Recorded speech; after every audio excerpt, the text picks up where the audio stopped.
and welcome to Metal Health episode 12. We're going to be talking about a range of different things today. We've got some new metal tracks, like not new metal like NU, but like just new metal tracks, playing in the background. We may talk about a couple if they come up, but who knows? Oh, Jay was looking forward to wearing Roots then. New? It's not new. It's neither of the news. So we're going to talk about some news that has come up over the last week or so about some of the new festival announcements. I know that Downloads put something out which, to be fair, looks pretty decent. Yeah. I'd say more than decent. Yeah. Just for one band. Would that be a real big fish, Terry? No, white snake, mate. So the lineup so far. So Download's first lineup out of the gate. They've already confirmed all three headliners. So we've got Def Leppard, Tool, and Slipknot. You got Slash with Miles Kennedy rather than Welcome to the Jungle, where you've got pies and cakes. Does Slash always seem to be there though? I think some guys or another. I think like I think he lives there. I think some people at certain football teams have got like a reserved seat. I think Slash has got a kind of but Rob Zombie, Carcass, Amon Amarth, Power Trip, Trivium, Opeth, Real Big Fish, Skindred, Tesla, Amity Affliction, Under Oath, Delane, Starset, Me First and the Gimme Gimmes, D'Antwoord, Whitesnake. So a varied bill. Oh yeah, I mean I'm not saying I like all those bands, although Still the Night has got one of the best riffs ever. Fight me. That's all I'm saying. Change my mind. Change my mind. Star. I've never heard of that. Starset. Don't know. Not. Does someone want to email in and educators? Because I please. I don't know. But in all seriousness, we're laughing and taking piss at. So I'm not into pop punk and stuff and ska. So to me, like things like Me First and the Gimme Gimmes, Real Big Fish, stuff like that, not appealing to me at all. But I can see why they're there to try and fucking pet people up, kind of thing. But for the day, in our social group alone, so just like if we're talking like us guys, but people I know on Facebook and everything, there's people who I know personally who haven't been to Download since the summer of 2006, coincidentally enough, when Tool played. You, Terry. Yeah. I'll put my hand up there. Yeah. I've gone to a few thereafter, so I skipped 2008, I did go to 2007, and then I think I saw 2009, 2010, 2011, and I ditched it since then. I think I went to the Sunday in 2012 for a friend's stag do. I think I remember you doing that. Yeah, I've not gone because the lineup's just been too... the headliners have been samey. And it's a lot of money you've got to fucking shell out. And I'm saying the headliners are samey, and someone's going to go, but, Slipknot have played before, Def Leppard have played before. So I noticed that Andy Copping's got Def Leppard to do Hysteria in full, which... Well, it's their biggest album, really. And again, that's the albums that got me into metal. So, like, one of the guys who interviewed at TechFest, he said he was big on, like, Def Leppard and Phil Collins. Yeah. So, you've got to knowledge where you came from. Yeah, it's guitarist and then Slipknot. Miscreant. So next year's 2019. Yes. So it's going to be the 20th anniversary of Slipknot's debut album. They've just dropped a new single on Halloween, so they've also got new material to play. So, you can tell there's going to be something special about that Slipknot thing. And then, of course, there's something really special about that Tool haven't played the UK shows forever. I think they did an arena tour. Was it the winter after the Download? Was it still 2006 when they played? Yes, I remember. I went there with a good friend of mine. He does another podcast actually. But, yes, indeed. My illustrious wife now. Yes. She came along and it was an awesome night because Mastodon was supporting as well. Oh man! Talk about the Nottingham Ice Arena. That's a it right was one Mastodon and Tull and. My God, I'm just so excited they're at Download, guys. I mean, you saw my reaction in the WhatsApp group. Yeah. I am not missing that day. I mean, even if it's just for me, even if I can't afford the ticket for the full weekend, I'm gonna do the day that Tool's on, no matter what, no matter come rain or shine. I'll be there. I mean, the thing is looking at the lineup as well. So some things as well is classic. So I mean, we've taken a big about Slash with that Axel with Miles. But he always goes down a storm. So one of the downloads that I was at, where Slash played with Miles Kennedy, the crowd he pulled was massive because they do play some Guns N' Roses tracks. Yeah. And solid lining. You've got to figure that Slash and Miles Kennedy is probably going to be a second stage headliner. you've got to figure probably Rob Zombie is going to be a second stage headliner. But to get Carcass, British band, great legacy. Do you know what, mate? I'll be fucking made up to fucking see them. Potential they might have some new material. Hopefully. Power Trip. So this is, for once, I'm glad this isn't an exclusive that Bloodstock got these guys last year, because past 3 or 4 years, Downloads have this knack of getting bands, making them exclusive, so that Bloodstock, but they've been more towards the extreme edge, and you're like, God damn it! So, but no, again, it goes to show that they appreciate kind of the harder stuff as well. But I think that's got something for everyone, and there's so many people on my sort of social media friends list, but people I actually know in real life who are all talking about getting tickets, and these are people I haven't gone in years. I think Sammy mentioned she wants to go. Yeah, I know. And she's not done festivals. I've even seen there's a last week in. I don't know if you guys probably still know from down Poon and ours.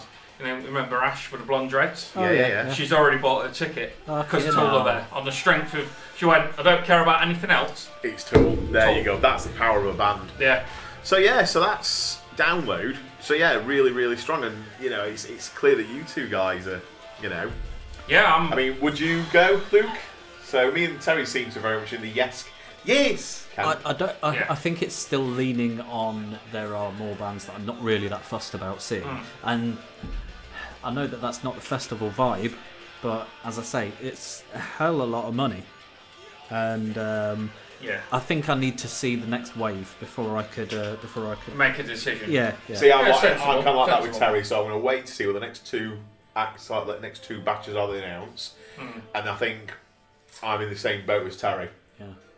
I'm probably going to buy the day ticket for Tool, regardless. But then if there's a decent undercard in the next two announcements to really pad out the announcements and make you go the full, then I'll go for the full 3 days. So how much is it now? It's north fucking 200 now, isn't it? Yeah, I think it's like 280, something like that. I mean, you certainly pay a lot more when you camp. So if you're not, because you pay for we said, didn't we? We'd probably drive there. And you're paying, because with the camping, you're literally paying for 2 days where there's nothing on. You're paying for the Wednesday and Thursday where. Yeah, and I've never got that. Even when in my younger days, I never went down like. Well, but when we obviously someone we know, she goes there nearly from fucking Monday. Yeah, but back when we went, they only opened it on the Thursday afternoon, or. You know what I mean? So you only got like half a day. You didn't, so that's. I still can't fathom it. I mean, it's weird. I hate camping anyway. So to fucking 3 days after. But it's like it's like what Luke said when we talked about festivals a few episodes ago. In that some people just see it as their holiday. Yeah. But no, that's a great first announcement. Now Bloodstock have made a few. So they've confirmed two. So the first announcement had one headline, which is Sabaton, or Sabaton. I don't know. Sabaton, I think Sabaton's probably a better way to pronounce it. Yeah. Very much a fun power metal band, but one that certainly appeals to like the Bloodstock crowd. But they are bloody good fun to watch. I did sort of watch them sub-headline Trivium, and they did kind of blow Trivium off stage. Yeah, well, I don't think they would now. I don't know. It's infectiously good. I've never been they've never done anything. A decent mix. So again, they've got D. Snyder, Rotting Christ, Hypocrisy, Queen's Rice, Skeleton Witch, Soilworks, Code Orange, Children of Bottom. That one for a start. Eleviet. And then, I think for all three of us, not that bothered, but this is, for the people who've been going since it was in the assembly rooms in Derby in 2003, the next headliner they announced was massive, Scorpions. Because I, every so often, pop that, I'm like one of those lurker, when I go into the forums, I don't really post, but I'll have a neb in them. And it seemed to be that the underlying rumour was, and it wasn't ever meant as a slight at Bloodstock, it was more a slight at the Scorpions, in that Bloodstock could never afford the Scorpions. And I think they played in London with Megadeth. Right. And there was another kind of weekend festival or a 2-day thing. And that was sort of, that kind of just built on. It's like, that's why they've done that, because, Bloodstock are able to afford to pay what Scorpions are asking for. But trust me when I say there'll be a lot of, it's on Facebook that it was overwhelmingly negative. They're like, oh, that's 2 shit headliners. And it's like, they've not announced a third one yet. The Metal Hammer act will come. But yeah, I can see a lot of die-hard Bloodstockers going because of that. But again, do you know it's one that you've just shouted out? What's that? That kind of, I know they'll go down a storm, Code Orange? Yeah, they'll probably win a few people over, but that's what I was thinking. Maybe Code Orange, a bit like, the Bloodstock crowd going, being a bit off-standish, you know what I mean? They will, like, they're always guys. But when they hear all those recycled Max Cavalera riffs, then definitely they'll it'll win some people over. That's what I'm thinking. It's like, if you go there and watch Code Orange, you're in for a fucking treat. Definitely. But they acknowledge their sort of, so they put on something like Code Orange, which disappoints the diehards. They think, it's too aggro, it's too knuckle dragging, whatever. Yeah. And to combat that, they've put on things like D. Snyder, Skeleton Witch, Hypocrisy. So again, they've not announced as many bands as Download, but again, Download has more anyway. But again, that's a strong, varied mix. Young and old, and they still get to do their third headliner, which a lot of rumours are saying it's going to be Parkway Drive or Kill Switch, and it does make me wonder, will that happen, that once that tour is done next year, and it can't impact ticket sales, that they announce because they're with Parkway, aren't they? Yeah, so I'm wondering if it's going to be one of those two, but again, it's just, there seems to be a lot of hype and excitement around the festival announcements. Smashing it out of the park over all these festivals. Now, Techfest. Book the Ocean and Tosca, thank you. I'm out. I mean, seconded. I'd say that too. Yeah, and Black Tongue. Black Tongue would be great. I think because Techfest have announced nothing so far. If we're ignoring the Rivers. Rivers and Isle, Black Crown and Isha are in the studio, so if we can get those in, because I've got to mention those. It's my contractual agreement to mention those in every single podcast. It's your quota. Yeah, that's my quota. It's my equivalent of clickbait. And I've seen... get some synthwave artists in there, get Ghost and Perturbator in, that'd be wonderful. You know what would also be real cool? Polyphia, because I love that new album. And if they can make that sound Norma as Jean fat. to make up for last year. I want Norma Jean back because, as well, I see a tweet from them today, and they're in the studio. Oh, maybe so I'm they like, might do it. Come on. Because I was really looking forward to seeing those.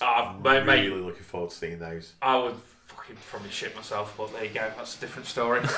So, talking so Techfest, who else would we like them to mention in their announcements then? I think that Monuments.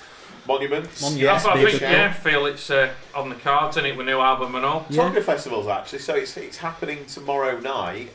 Monuments are playing Damnation. Now, I'm genuinely curious. I'm not trying to do this as kind of baiting or a leading question, but it sounds that way. How do you think the Monuments will go down at a festival like Damnation? Bearing in mind they've got acts like, they've got Napalm Death, they've got oh Christ, what's his name? They got some dude. They've got Ishan, they've got Vader. You know what I mean? They skew towards the darker, really. And they've got Anil Nathrak. But he also got the Ocean. The Ocean are playing. Yeah, mate. But I would say I'd give my fucking foreskin to see the Ocean. But on that lineup, I would say Monuments are the most commercial act. You don't know. They might go down a storm, but a bit of a different flavour on the day. You know what I mean? Palate cleanser. Yeah, that's it. You've been eating fucking shit all time, and then you get that nice sorbet. sorbet. Fruit or something. Yeah. Just to cleanse the palate. They might do that for. I mean, I hope they do. And I might run over some new fans. You never know. I hope they do, but it's almost like a. I mean, I love that new album, but I bet there's nothing better for a band than winning over. Winning over some Impress Me bros. Yeah. You know what I mean? Alright, fucking impress me, stroke my fucking beard.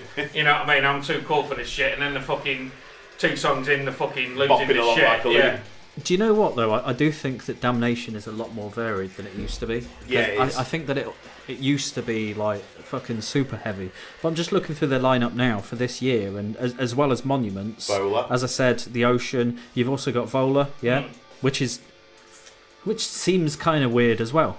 Who else we got? Yeah, I think we've mentioned a lot of them. Ohms, I saw them at another festival in Leeds. I've forgotten the name of it. A couple of years ago, they were real good, but not typically the band that I'd expect to see on a Damnation. On a Damnation lineup. Yeah. So it looks like they're going a little more varied, which is cool. Which I think now, in this day and age, you've got to. With festivals, you have to. I do think because there's so many. There's like a point that you get to though, because if you go so varied, you then isolate the people, because then I'm like, man, I want to see that band, but I don't want to see all the others. Yeah, and there's like 2 days worth of stuff you don't want to see. Yeah. Maybe that's it. Do festivals need to give metal fans more credit? I mean, I can remember watching an interview with. I think you should. Oh, who's the guy that kicked? Shaggy 2 Day. When they kicked Rob out of Exodus, so the guy looks a bit more hardcore-ish, Rob Dukes.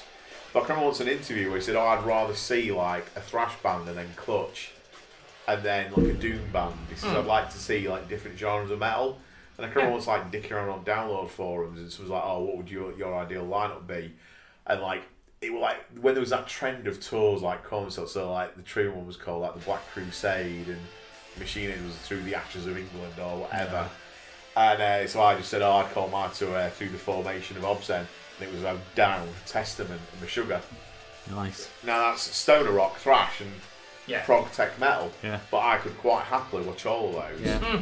And that's it. I sometimes think, well, that's it. They're booking not, agents don't give us enough credit. They're not, because I bet they think we're all dyed in the wall, battle jackets. Yeah, I need to see nothing but death or nothing but thrash or nothing but prog. There's nothing wrong with any of that, but you've got to vary your festivals, because if you just had a day of fucking death metal, you'd be like, yeah, cool.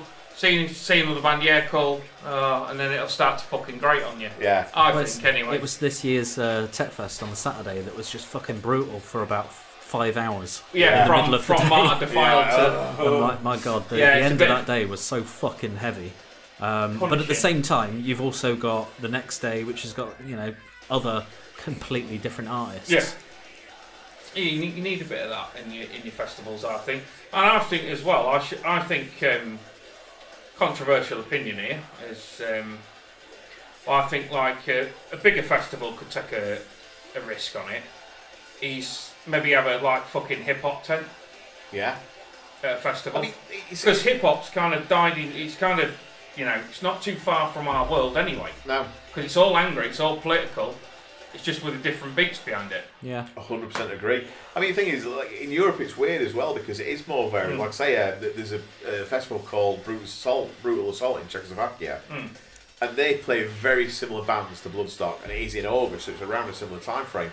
But they're nowhere near as restrictive in Europe as they are in the UK, so they'll play till like 2-3 in the morning.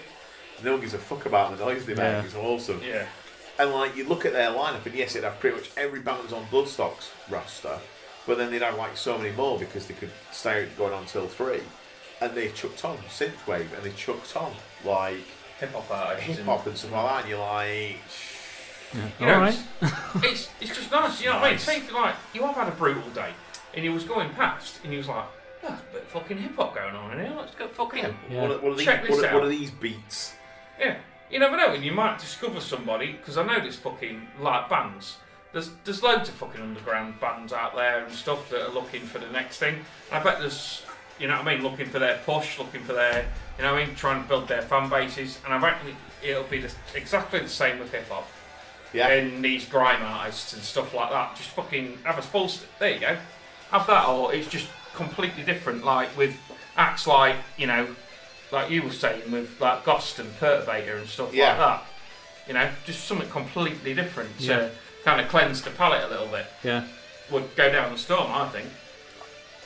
I think there'd be more people interested in it than you actually think, because you're like, fucking hell, hip hop, turn it download. Yeah. You know what I mean? I bet you'd be more people in there than you'd be like, fucking hell. Yeah.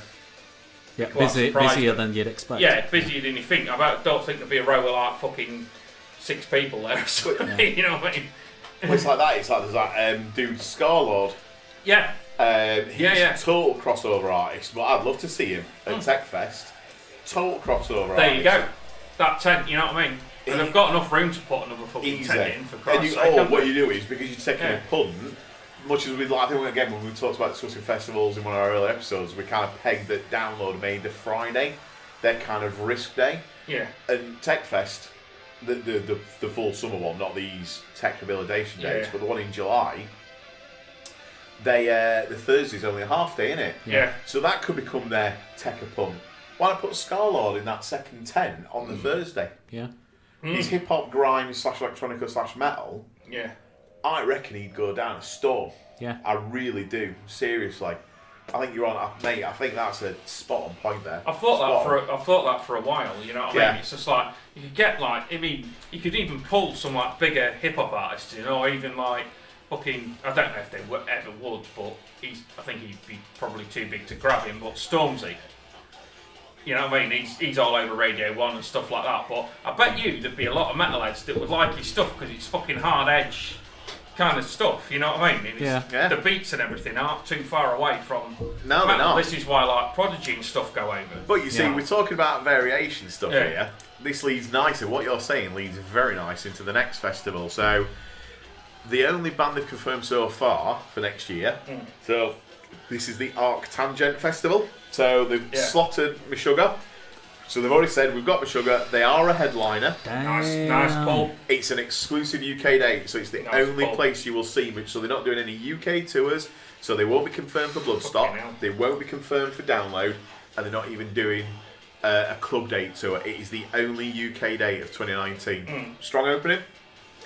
Very. Wow. In my estimation, very. And to imagine that, to see Meshuggah close a festival day. You see, a headline on a festival 10. I'm thinking they're going to bring a slightly bigger light show. Hour and a half of Meshuggah closing a festival. They'll have more freedom than they would. No disrespect to them, but like a Bloodstock or a Download. I bet you they have more freedom at doing Arctangent. They might be allowed to do a less. Sounds bizarre coming because it's Meshuggah, but they might let them play the less metal tracks. So if you want to play your more longer obscure tracks, that's what I was thinking. Cuts, go for it. Yeah. Whereas Bloodstock might say, can you make sure it's got? Just make sure you fill it with bangers. Yeah, exactly. That's the just phrase be like play for. Bleed 12 times. Yeah. Imagine that. And then drop Future Breed Machine for the encore. But it gets quicker every time. You imagine that and torturing somebody. Yeah, I'll tell you whatever I want.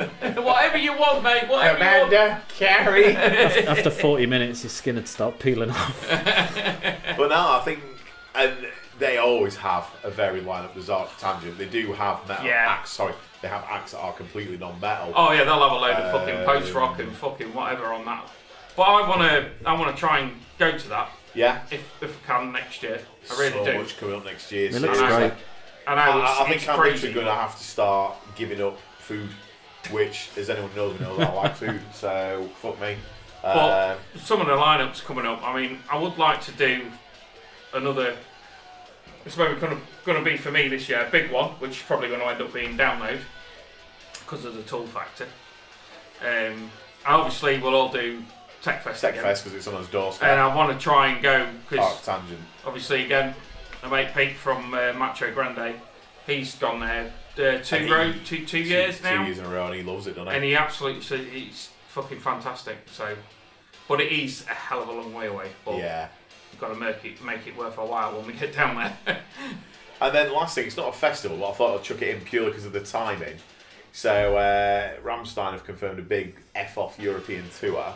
Yeah, I spotted that earlier. Put it in our little group. They were like sort of little things like there was clues in German, like posters around walls and stuff. Were there? And you could. So they were dropping hints over the past week, but it's all official now.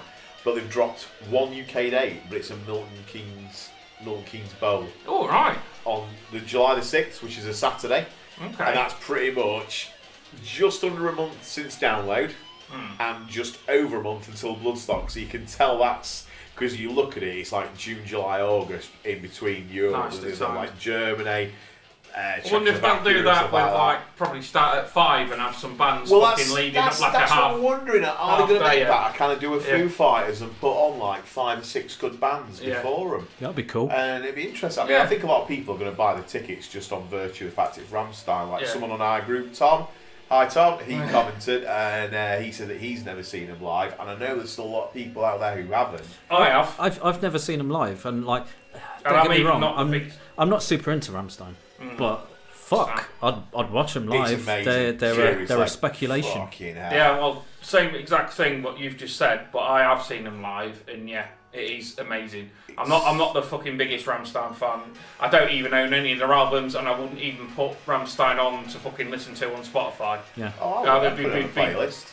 be far from my thing, but it's not my bag. Things when they play live, to rip off your phrase that you used 2 minutes ago, when they play live at a festival or at an arena day, they pull out the bangers. They know what their audience is. It was at Sonosphere, long rest in peace. Now we're talking about festivals. Yeah, oh man, don't. Sonosphere was such a fucking nice festival. R.I.P. Sonosphere. Fucking beautiful. Hell. What a great festival. But yeah, I saw him there and I was like, fucking hell, I was well impressed with him. But yeah, coming from somebody who's got, I can really see that. no interest in I think you're right. I think they're going to have 4 or 5 acts. It's going to be like a mini festival. It's going to be an all-dayer. I think they'll want people to turn up for 12, get parked, start getting wrecked on ale. Yeah. And I think first act will kick on at about 4, so everyone's got a decent skin for Yeah. Yeah. The last time I was at Milton Keynes Bowl, I saw Metallica. Last time I was at Milton Keynes Bowl, it was Ozfest. Ozfest 98. No, my one was earlier than that then. Mine was 98. Did we all get coached down to one? Yeah, 98. Man. That was... Was that the one where Foos played because Korn pulled out or something? No, it was fucking Therapy. And I fucking hate Therapy for that exact reason. Oh, poor old Therapy. Yeah, there was like Korn, and I was a goddamn. Was that one with Slayer? I was a fucking. I was like 15 or some shit. And I wanted to see Slayer Korn the most. Soulfly and stuff Yeah, like that. yeah. I'll still stick to this day though with Therapy. You can't fucking knock Trouble Gum as an album. Oh hell, there yeah, was fucking Pitch Shifter and fucking Coal Chamber and Fear Factory, and it was fucking. Yeah, was that the day Dino took his top off and I was now fucking. Yeah. Everyone had an out-of-body experience. No one wants to see that. Yeah, well, Dino was making us all look. Damn you, Dino! To be fair, damn my eyes! To be fair, the crowd were probably asking him to do it because I'm sure I've heard Dino get your tits out before. Yeah, I have. So there's some masochists out there, clearly. Hey, fuck my eyes. So we're gonna go and talk about something else in a minute, but we're gonna splice a little song in. So it's one that me and Jay have been listening to a bit over the last couple of days, and it's the new Currents song, Into Despair. We thought we'd choose a few obscure tracks because obviously there's been like there's been quite a lot of tracks. There's been a really big single come out recently. Oh, what's that? Slipknot, Whitechapel. Cold Chambers one, new one. Yeah. Is that it? Cold Chamber or yeah. Spine Chink? That's exactly it. Non-point. Taproot. Hey, you can't joke about that shit. Non-Point brought an album out last year. Did they? Right. I know. No I was idea. like, what the fuck? No idea. Anyway, I digress. Here yeah, is. It's not the new metal special. It's Currents.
So we've also got some tour announcements that we were going to make or like talk about, because there are like some fucking crazy exciting ones. But I'll just say, go check out that Currents track if you haven't already, or like it's on YouTube.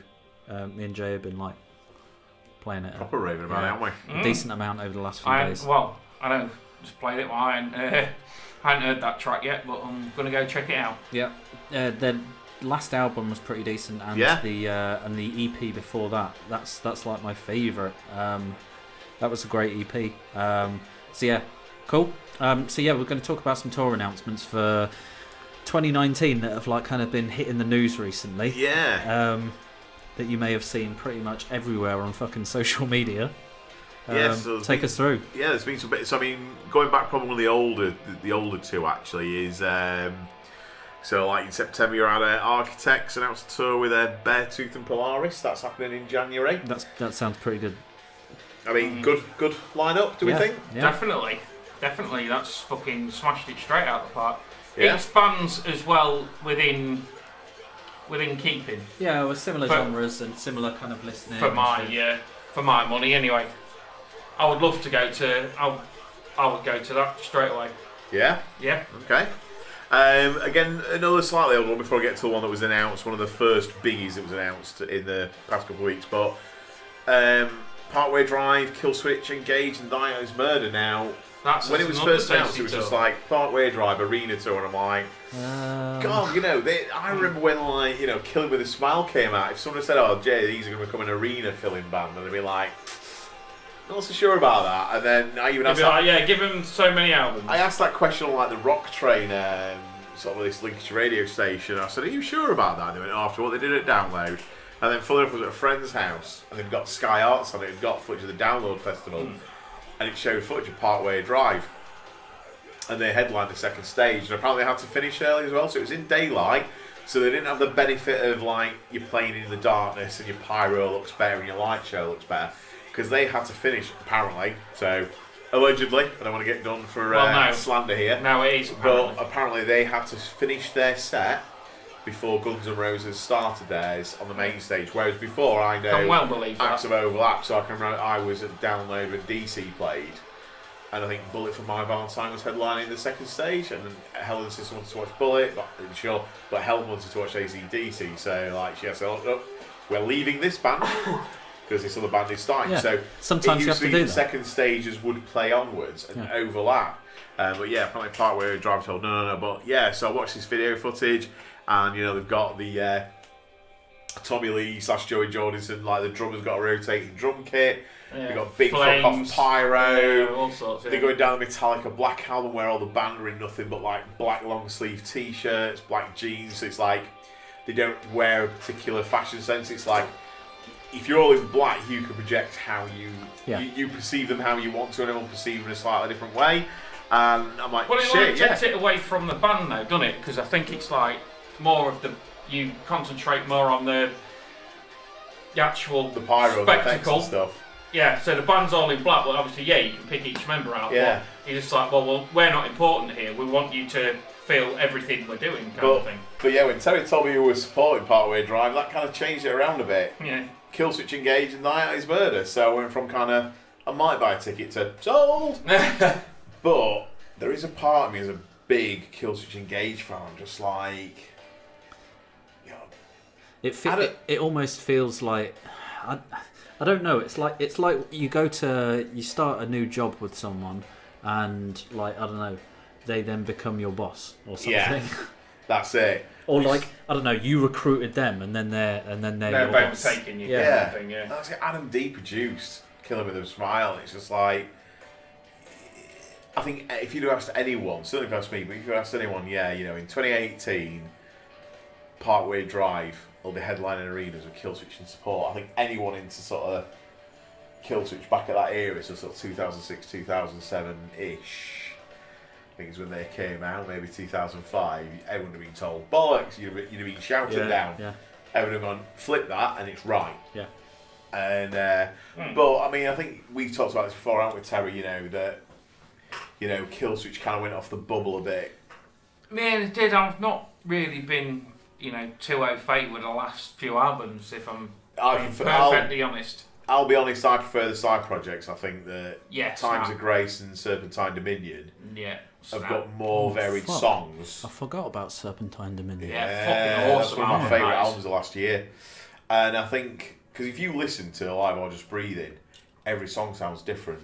To the Sons of Man, it sounds nothing like My Last Serenade. V'd Infra sounds nothing like either of those two albums. Just Barely Breathing sounds like neither of those tracks, or all three of those I mentioned now.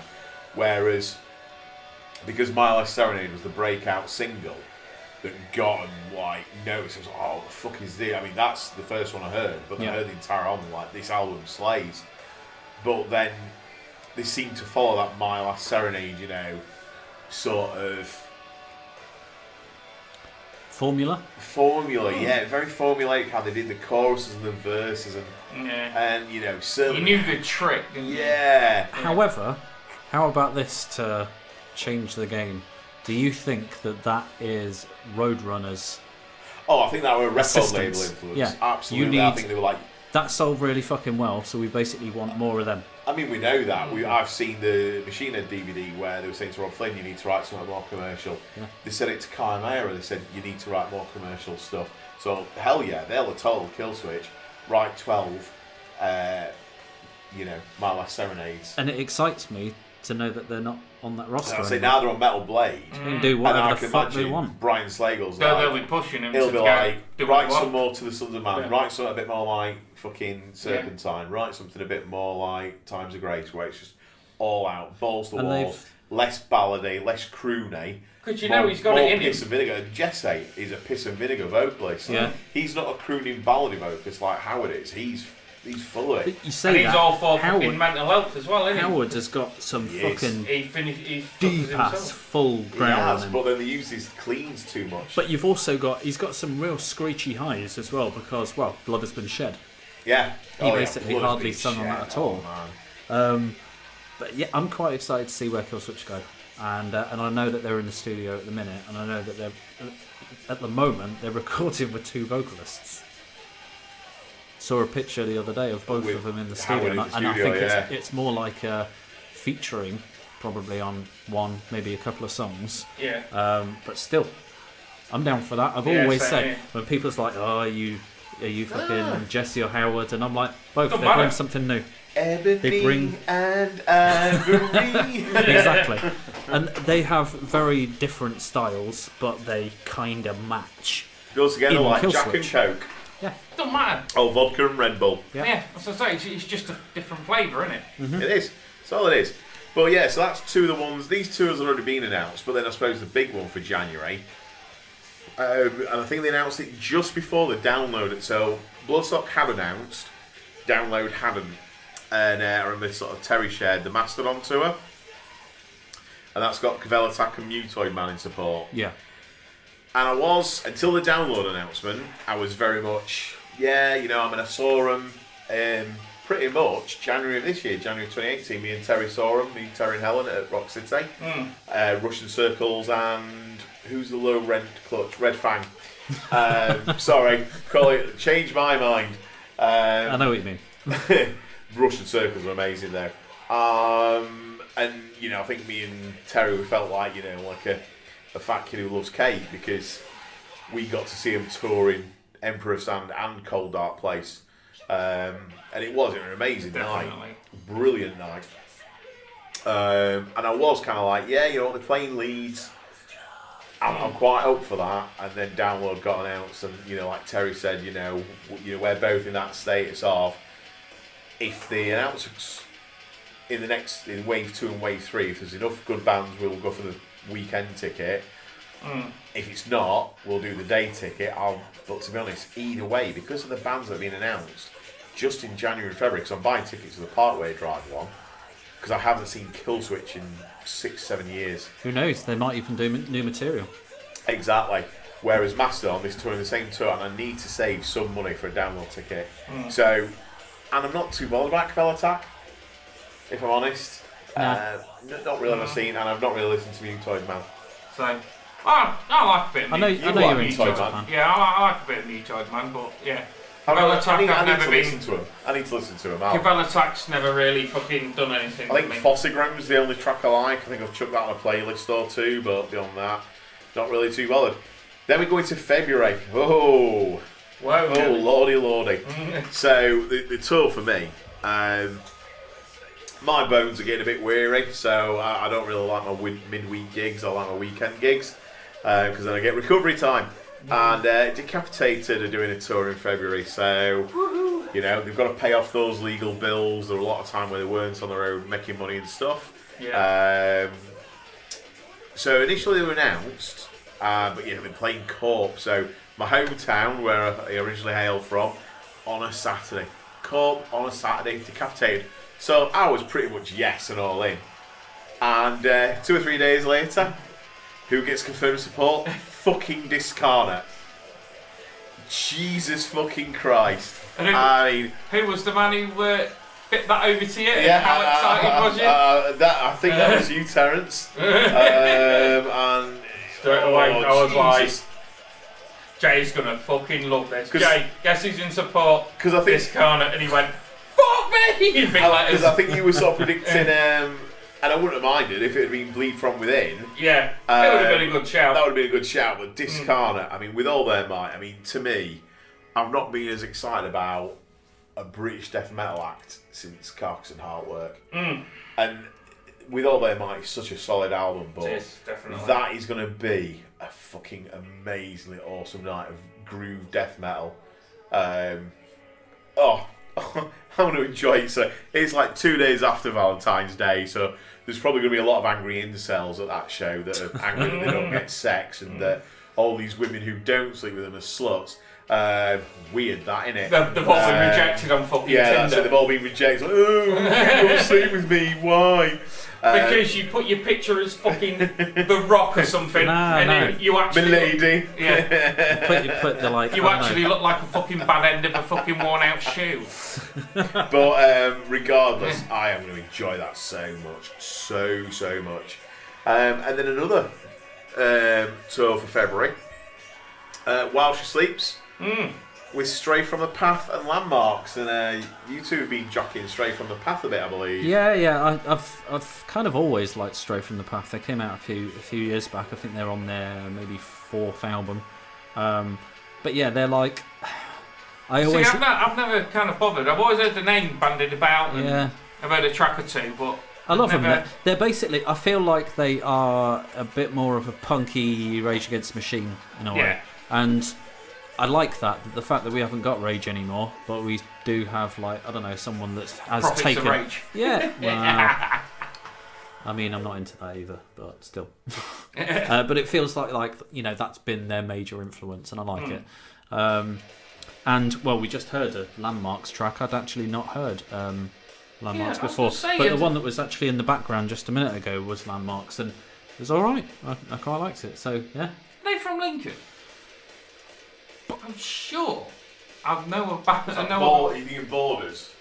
No, I'm sure there was a band called Landmarks and they were from Lincoln. I mean, I'm fucking sure of it. But anyway, that's probably that's by the by. But yeah, those that sounds pretty good. I like that. Who was the other band that you'd mentioned, Joe?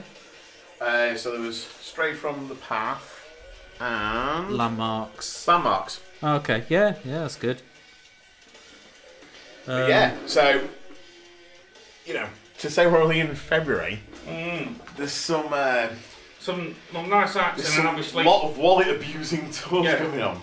Yeah, and then obviously later in the year you've got your festivals, which are all shaping up to be fucking pretty good. I would not be surprised to see. So I think you can pretty much imagine tours start stopping in May, ready for the festival run. The festival start in June, so May's pretty rare. Although May was Machine Head last year, but I would not be surprised to see in March and April another sort of 5. So that's between January and February. There's like 5 big tours there. I wouldn't be surprised if March and April is another 5 that we're talking about that probably get announced like January, February next year. I mean, look how many albums came out today. Yeah. Which we're going to talk about in another episode. We do not have time to talk about them today. And they're like big, sprawly, proggy albums. Yeah, so we need a time to get teeth into them. And they're going to be touring those. They're going to be touring the arse off those albums next year. So Yeah. I would lay odds on March and April, we're going to hear about a Tosca UK tour. We're going to hear about an Well, they're doing one already, aren't they? Tosca? Yeah, that's a small little mini one. I reckon. But I think it's a I think launch. March, April will do a big full UK tour. I think Ocean will do a gigantic European tour. Hopefully, yeah. UK. I think Hacken will do a UK tour. They'll be on a fucking tour. Black Tongue. Yeah. They're bound to do a UK tour. Yeah. So yeah, I think they're on good support, all these bands. This wallet abuse is going to carry on. I was going to say, if there's bigger bands out there. I mean, there's a band that could take fucking the Ocean. There is. There's Bank Tech Black Tongue. Yeah, bands.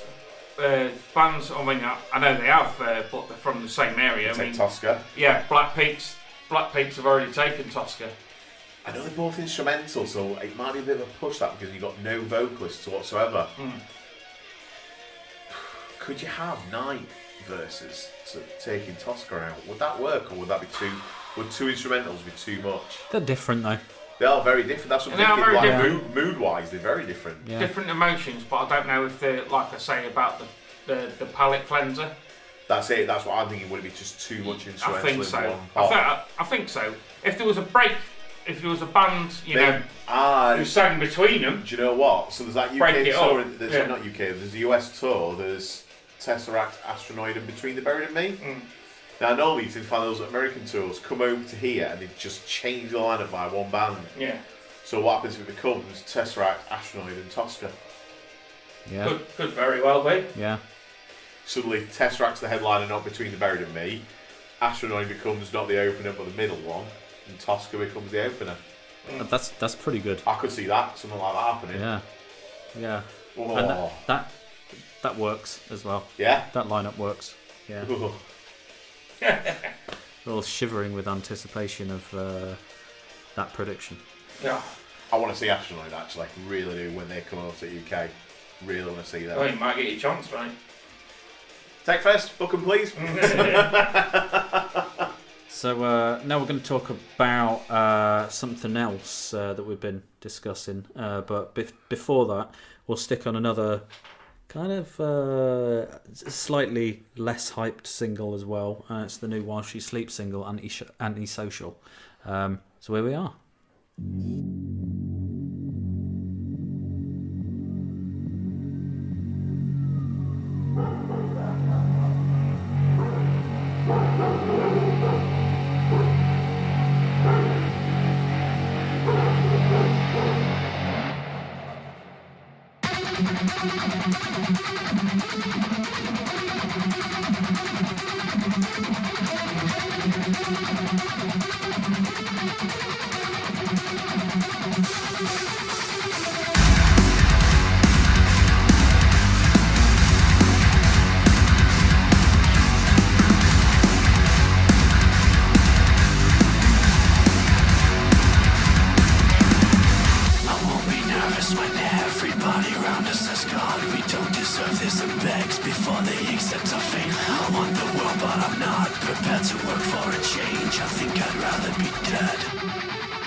How the hell am I supposed to know we're only humans?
I'm sick of the sound. I'm sick of the hand we've been dealt. Sick from the drugs that they tell me to take. I'm sick of the drugs that we take to rebel. I'm sick of corruption in wealth. Sick of corruption itself. Sick of division in colour, religion when we're all the same. We're all the same. We're all the same. We're all the same.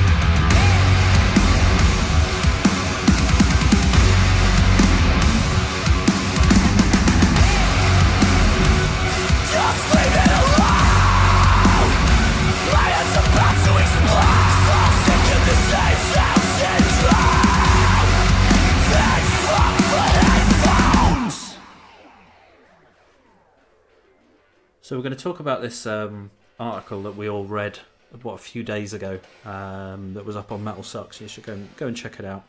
About Scientific American explores the appeal of death metal,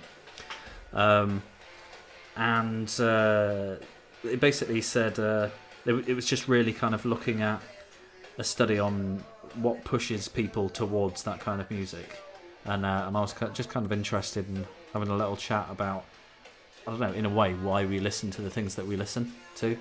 So yeah, I'm just going to chuck it around the table. Yeah, okay.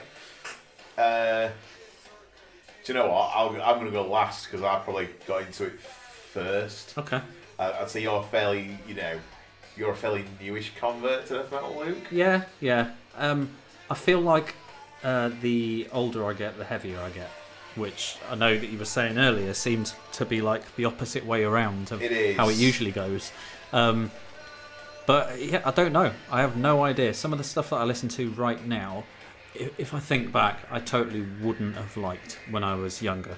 It would have been, I don't know, a little bit too extreme. I'd just be like, too much. Yeah, give me a break between things. I was probably a lot more casual listening to music than I am now. Now that I'm obviously doing a podcast about music and I'm writing my own music and things. So yeah, probably more influences, more choice. A little bit more mature and varied and things. So I'm more likely to listen to something that I wouldn't necessarily have listened to. Like, let's take, for instance, the new Behemoth album. I've never really listened to Behemoth until, like, really this year. And, yeah, I'm into it. But I feel like... Did you ever get... Was you there for the Satanist? No. Oh, right. No. Listen, if you would... I actually... Yeah, you were around a few months ago and we actually put on a couple of older tracks. And, yeah, it's weird that some things you just don't get or you miss, or, I don't know, you kind of just misinterpret. And you look at something and you go, oh, I don't know whether I'm necessarily interested in that. But you have to fucking push through and actually listen to something. And I feel like that's what I probably didn't do when I was younger. Yeah. I'd take things more to granted towards what something looked like and not necessarily actually just listen to it and said, oh, holy fuck, definition has changed. I do use metal a lot, or death metal a lot, for angry work days, I guess. if I be real busy and, some fucking clowns asking me to do, like, some shit that I don't even know who they are, and, like, just being pulled here and there, and it just gets you in a mood, and I find death metal is a real fucking good outlet. Yeah, it totally is. Like, you don't really need to really do anything. Like, there are times when you want to, I don't know, pick up your keyboard and smash it around the back of someone's head. Yeah. But you get that same cathartic thought from listening to, I get it from, I don't know, Fit for an Autopsy or New Rivers of Nile or something like that. It's just sonically pleasing at that point in time for you. And I get it various different occasions as well. Like, I don't know, if I'm in a pretty good mood, for instance, if I'm I'm in here doing the fucking washing up or some shit, and I'm like, you know what, I'm gonna put my cans on and do the washing up. Yeah. I'm going to put something that's real fucking full and real fucking thick, and that will just, I don't know, it's a good feeling. Yeah. I find it real helpful and cathartic, when pissed off, and you don't necessarily want to like fucking accidentally say something to the wrong person. It's way easier just to listen to something real fucking harsh. Yeah. And go, that'll do. I feel better now. Yeah. Terry? Oh, well, I've kind of started off I did have a dalliance when I was younger with death metal. Then I kind of got out of it, and then I've slowly found myself coming back to it as I've got older. Because when I was younger, I was into like Death, Lawnmower Death, Carcass, Deicide. Loved Once Upon a Cross. That was that was in my heavy rotation at the time, and probably like EJ Napalm Death. Yeah. All them kind of bands back in the day. I did the more extreme it was, the more I wanted it. Yeah. Basically. And I don't know what happened. I don't know, taste change and stuff, but I moved away from all that heavy stuff, and I left it for years and years and years. I thought, it's alright, but it's not my thing anymore. But now, I find myself really do gravitate towards it a lot more. It's like I'm reverting back to it. I feel like death metal has changed in a way, and I don't know whether this is just my perception of death metal, but I feel that death metal back in the early 90s was possibly a little more, I don't know, maybe a little simpler with the exception of fucking solos, because they were always crazy. Yeah, they're fucking shredding all over the fucking place, and and obviously blasting and shit. Yeah.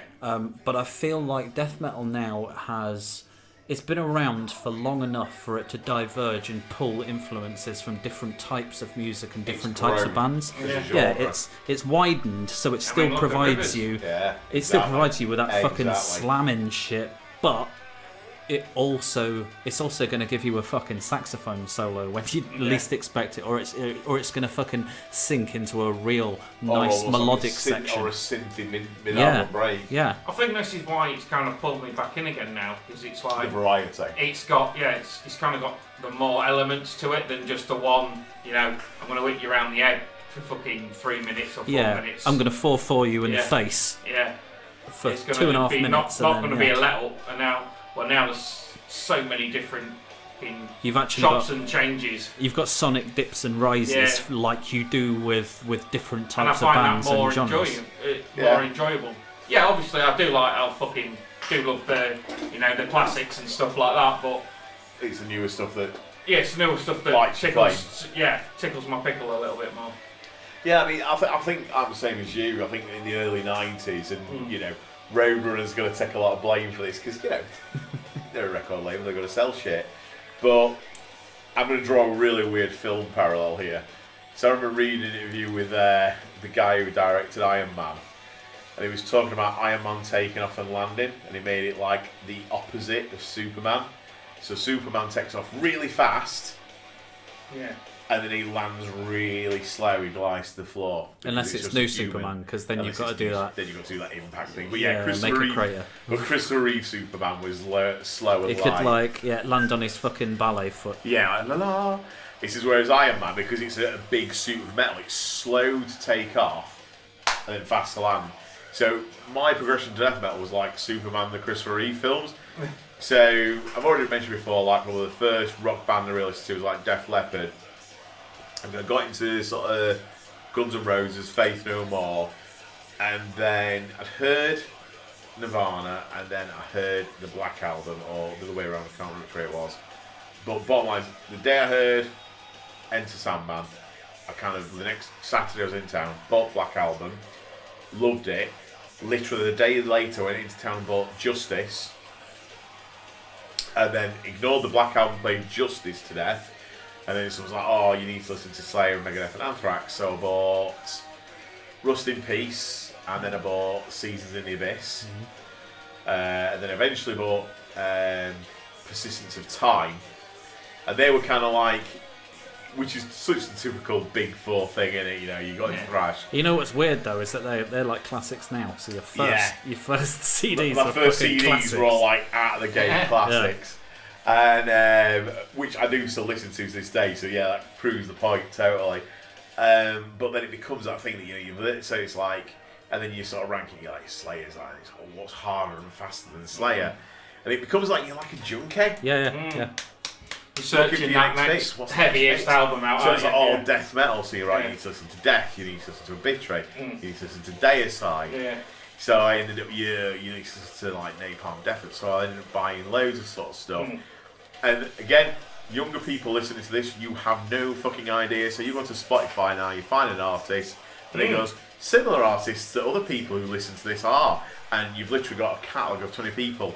You didn't have that shit. 20 years ago, us three motherfuckers here, we were going to HMV or Our Price or Andy's Records, and we would remember what was in the CD liner booklet of the band that we liked. So it'd be like, Faith No More says hi to Fear Factory, Carcass, right, let's look for Fear Factory, let's look for Carcass. Yeah. And that's how I bought albums. So I bought Soul of a New Machine, I bought Heartwork, I bought Blessed Are the Sick. I think for me, Blessed Are the Sick, that was one of my main ones.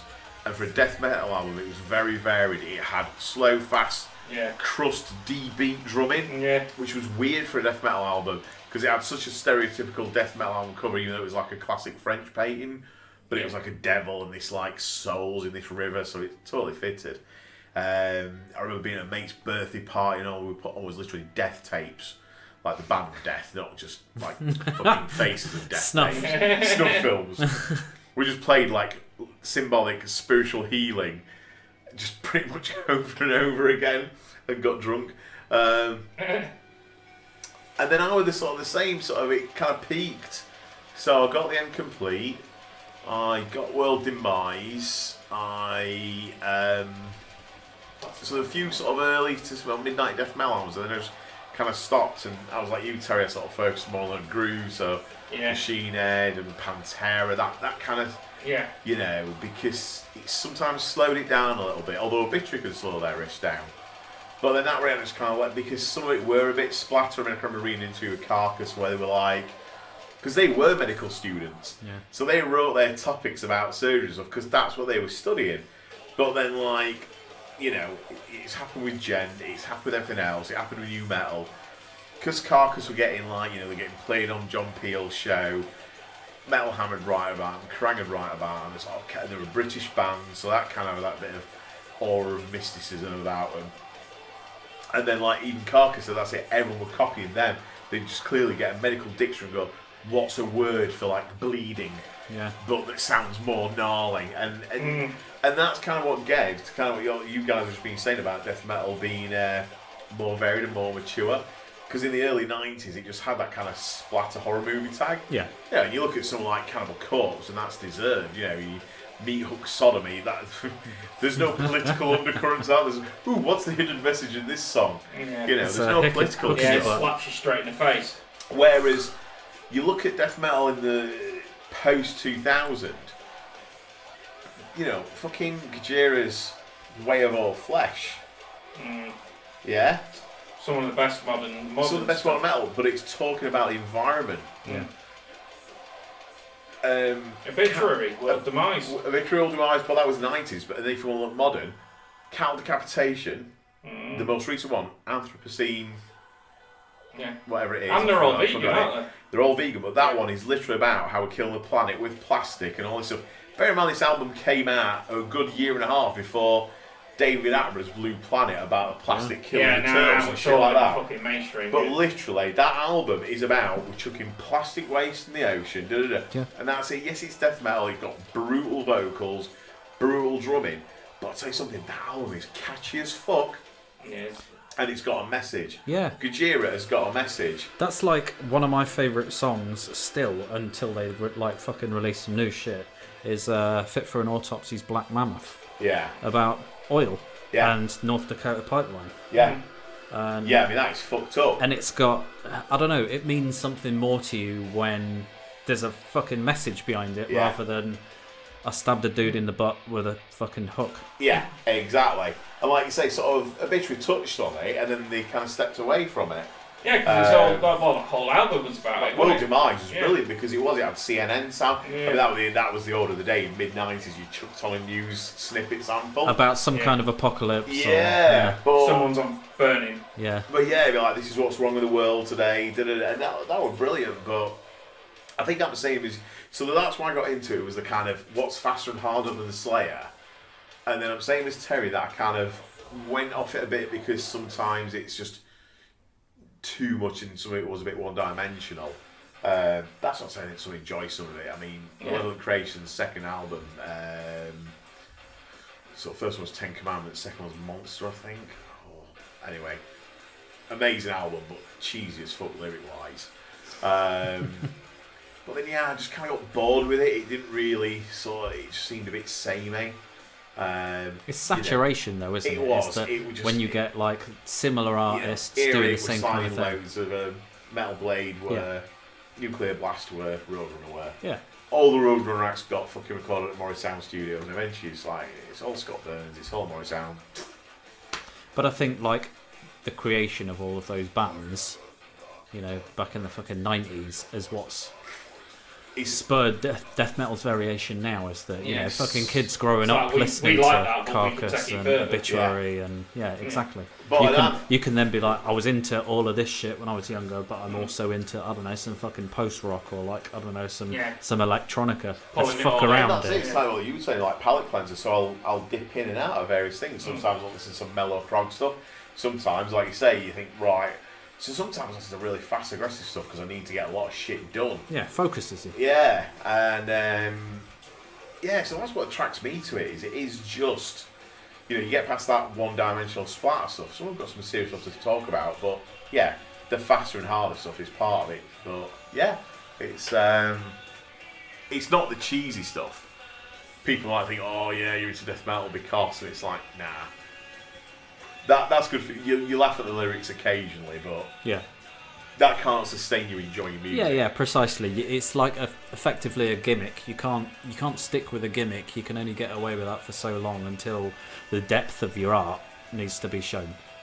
But I think definitely. I think we're going to call it there on this episode, and we're going to play it out with the new Psycroptic. Some modern death metal. Yeah, exactly, which fits perfectly with what we're saying. Or tech death, whatever you want to call it. So the new Psycroptic track, Frozen Gaze, and again, if you want to hit us up with any questions or anything, feel free. Yeah, please let us know. metalhealthpc@gmail.com, and we'll get back to you, with an answer to whatever you want. Or, to be fair, even if you got suggestions on shit that you'd like us to discuss and like topics and shit, or albums or anything, just let us know. And obviously you can also get us on Legion podcasts as well, one of the shows on there, and on all the usual places, I do believe still.